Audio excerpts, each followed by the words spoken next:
to manage and contain. Dapat tanggalin na niya yung kanyang DTI secretary na nagsasuggest ng 500 pesos. Oh, that was bad.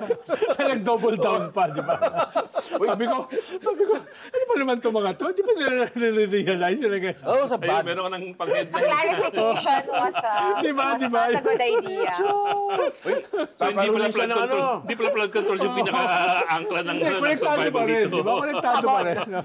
Noche buena pala yung angkla. At nag-double down, ha? Nagpaliwanag pa. Kaya ngayon, makikita mo social media, kanya-kanyang 500 pesos na breakdown, di ba? Pinagtatawanan, di ba? Alam mo, Tapos tatanungin siya. she did, tahimik buhay niya eh, di ba? Hindi mo siya napapansin eh. She siya didn't sa have to aquarium, do it. di ba? She didn't have to do it, right? So, Pero maraming, you have to hand it to, kasi if you're a technocrat, sometimes you think like that. This can be done theoretically. And that's why you have yung poverty index, yung mga ganun, food yung basket. 12,000 pesos survivable na yun sa pamilya ng 5. Actually, sa 1993, meron ng 500 pesos. Yung resibo na lumalabas, Pinabalikan na yun eh, 1993 pa. Every once in a while, lumalabas yung mga ganyan eh. I just wonder if this is, kasi tingin ko dito, parang she didn't have to do it, but she probably thought this is my chance for some optics.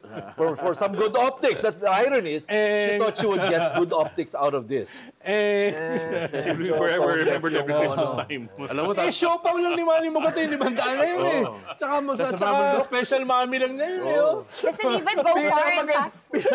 Magandang nabasa ko, ikaw nag-post nun, isang boteng 4 kantos, yellow, at saka Lechon manok. Lechon manok. Ang daming ganun ha. Basahin yung note, may natsubay na ka na. Ang daming Maraming ganun. nagpo-post ng gano'n. Kasi actually, nung nakita ko, tinignan ko yung presyo ng Pure Foods ham.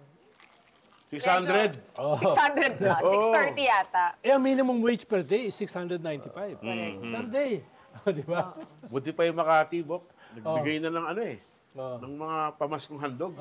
May spam, tsaka may Delimondo. Delimondo. Mahal yun ha. Oo. Mahal yun, May ha? hampa.